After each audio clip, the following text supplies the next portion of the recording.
Šodien mēs parunāsim, kas ir visbiežākais audzējs galvas smadzenēs kopumā un ko ar to darīt. Kas ir metastāzes? Metastāzes ir ļaundabīga audzēja, jeb vēža izplatīšanās smadzenēs. Tad ir zināms, ka ir daudz un dažādi ļaundabīgi audzēji, vēži, daudz un dažādās ķermeņa daļās. Piemēram, kuņģa vēzis, plaušu vēzis, nieru vēzis.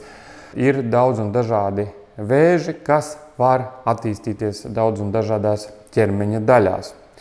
Tātad metastāzēšanās, jeb metastāzes ir process, kad šis ļaundabīgais audzējs, jeb vēzis izplatās ārpus savas primārās lokalizācijas. Tātad, piemēram, ja ir kuņģa vēzis, tad sākotnēji viņš ir radies kuņģī, bet šī vēža metastāzes tātad var nonākt asinsritē, tātad audzējam sabrūkot.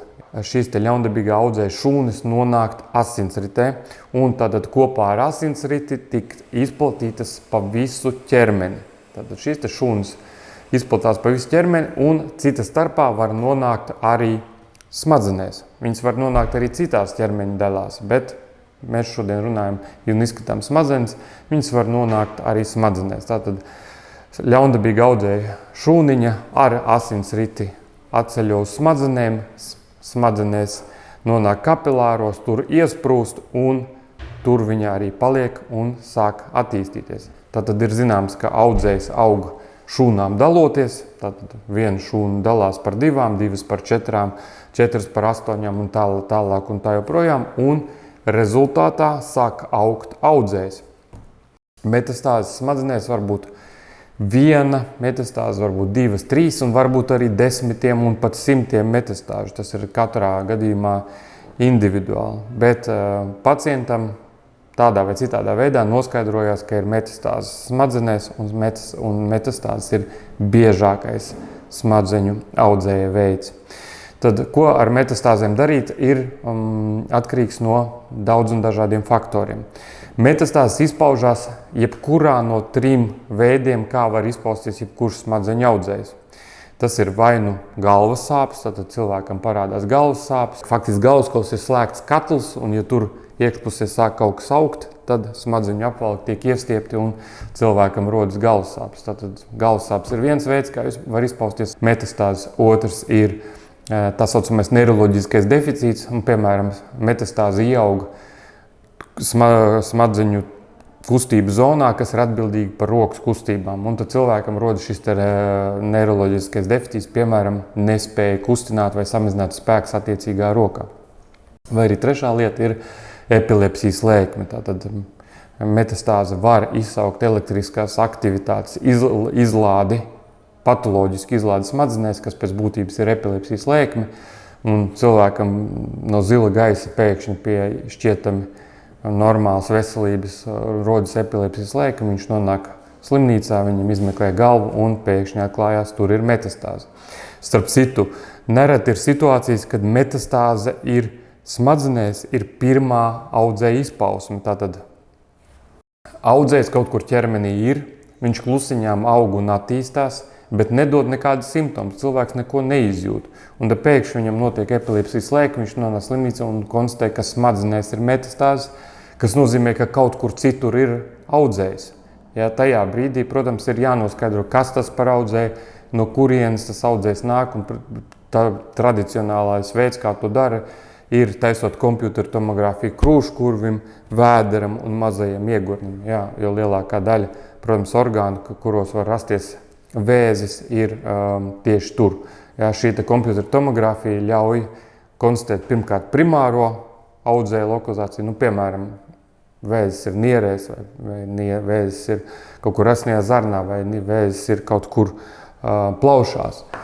Un otrkārt mēs varam konstatēt vēža izplatību. Tātad mēs konstatējam, ka varbūt, ka metastāzes nekur nav citur, kā tikai smadzenēs, bet varbūt metastāzes ir arī plaušās, varbūt metastāzes ir kaulos, varbūt metastāzes ir aknās un tā tālāk un tā joprojām.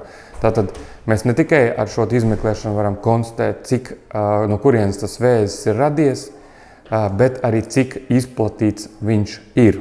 Galvas smadzeņu metastāžu ārstēšana ir atkarīga no ļoti daudziem faktoriem. tiek ņemts vērā, cik daudz metastāzes ir smadzenēs un kur viņas atrodas. Piemēram, ja metastāze ir viena un viņi atrodas viegli ķirurģiski pieejamā vietā, tad ir skaidrs, ka viņu var diezgan viegli ķirurģiski izņemt ārā. Un mēs zinām, ka citas tur nav. Bet pilnīgi cita situācija ir, ja cilvēkam ir varbūt 10 vai 100 metastāzes dažādās smadzeņu vietās. Ir skaidrs, ka viņas nav iespējams izņemt, vai arī šāda operācija būtu daudz traumējošāka nekā pašas metastāzes cilvēkam. Ja?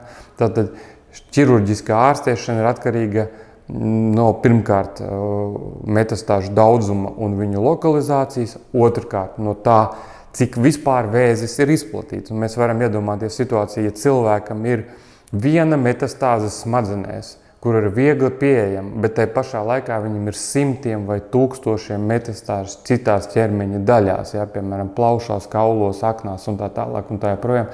Diemžēl šāda cilvēka prognoze ir slikta un ārstēt viņu, pakļaut viņu šīm ar operāciju saistītām ciešanām, lai izņemtu šo vienu metastāzi, tai pašā laikā, kad viņam ķermenī ir 100 un 1000 citu, nav liederīgi. Ja. Un tāpat ir ļoti svarīgi arī cilvēka vispārējais veselības stāvoklis. Ja? Ja cilvēkam, pieņemsim, ir 1 vai 2 metastāzes, kas ir smadzenēs, kas ir viegli pieejamas, kuras ir ķirurģiski izņemamas, tai pašā laikā viņam nav daudz vai nav nemaz metastāžu citās ķermeņa dalās. Tai pašā laikā viņš ir pie labas vispārējās veselības, piemēram, sirds, plaušas, nieres, aknas, viss viņam normāli strādā, viņam var veikt operāciju. Jā, tādā gadījumā šāds cilvēks ir diezgan labs kandidāts ķirurģiskajai ārstēšanai.